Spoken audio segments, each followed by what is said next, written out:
During just 2017, American Society of Plastic Surgeons stated that 230,000 people who are teenagers aging from 13 to 19 got plastic surgery done on them. And this raises the question of why are teenagers wanting to get their body changed and their face changed when they haven't even fully developed. Our world is used to false perfection, and it makes us think that plastic surgery is the way to go when we have these oppressive beauty standards. Instead, we have to embrace our individuality and not go the plastic surgery route, because besides these societal immoralities, there's also a lot of physical health detriments and mental health detriments. So while altering your body may make your insecurity that you have disappear, it does have a lot of these downsides that factor into it.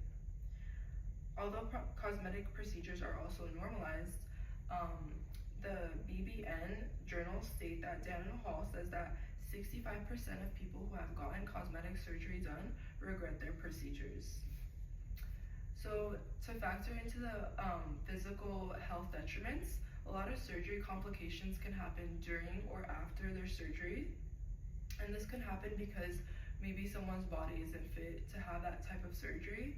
And also it could factor because of the doctor's experience or inexperience and unpreparedness for it. A lot of side effects can happen even when the procedure is completely successful. MayoClinic.org states that complications can range from pneumonia, infection, fluid buildup, minor bleeding, which may need you to have another surgery, which costs money, and heavy bleeding, which may cause you to bleed from or to need blood from a donor. Scarring and permanent loss of feeling also comes from nerve damage. The National Institute of Health states that a survey distributed to 2,000 active members of the American Society of Plastic Surgery, where 51.6% of respondents noted an increasing trend of the number of patients presenting with complications. Minor procedures contributes to risk with major complications with potentially fatal consequences of a 1 per every 5,000 people mortality rate. And this may seem a little small, just talking in terms of statistics, but these are people, not just numbers. And when we look at the the American Society of Plastic Surgeons, they say that approximately 18 million people get plastic surgery done every year. So when you do the math to find out how many people die, that is 3,600 people that die due to plastic surgery operations. And it's very heartbreaking because it just shows that people are willing to die just to have their body changed. In hopes the surgery goes medically correct, there are also a lot of mental health downsides that can happen after someone has a correct surgery done on them. We can't deny the decline of mental health after people get plastic surgery done. And many studies show, the National Institute of Health states that in the past 7 years, a series of studies have found that women that get breast augmentation surgery have, there's an increase of suicide. So when we don't take care of the actual problems that are underneath the surface, that causes us to change something on the surface, which is never the problem. Your body is never the problem. And if changing the surface causes this much degradation in our population, then it's really not a good look for plastic surgery in terms of mental health. And another mental health approach is where people who have mental health issues prior to their surgery causes them to want that surgery. So we're talking about disorders like body dysmorphic disorder, narcissistic personality disorder, and anxiety disorder and depression.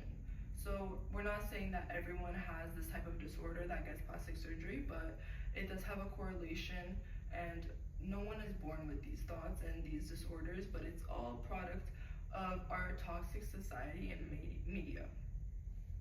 And also, just to touch on the counter argument of weight, it's a very different approach because weight is for a lot of the times your mental health, not talking about body dysmorphic disorder, where Psychology Today states that body dysmorphic disorder rates of up to 7 to 15% have been identified in cosmetic surgery populations.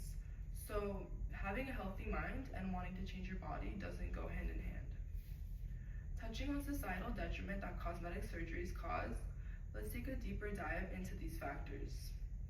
Normalizing plastic surgery causes false narratives about our oppressive beauty standards and pressurizes kids into wanting these operations done. No one is born to dislike a feature about them, and seeing ads where the person is always pretty, who has the winning life and the upper hand, it of course makes you have the natural desire to want to look like them.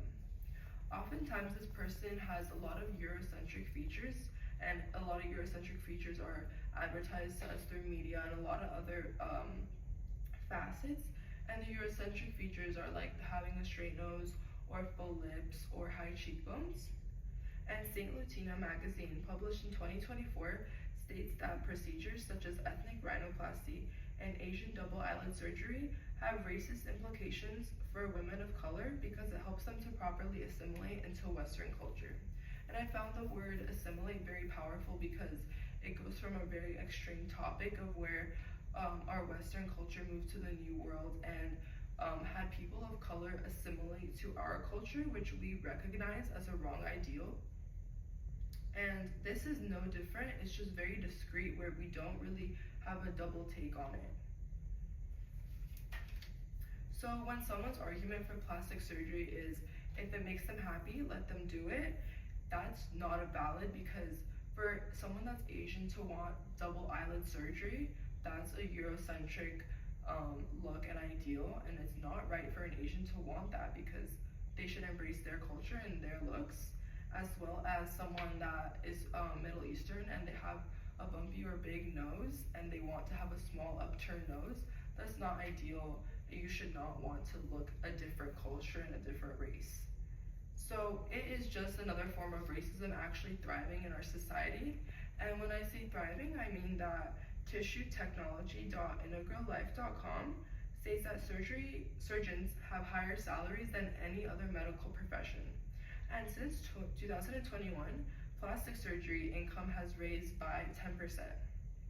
So in order to shut down an unhealthy standard that includes a physical detriment of our health and a mental detriment of our health, as well as society's health and righteousness, it doesn't help play into our well-being of society. So that's why we need to put a stop to plastic surgery. And I'm actually tired of using that word, so let me rephrase that. We need to stop trying to fix things that aren't broken.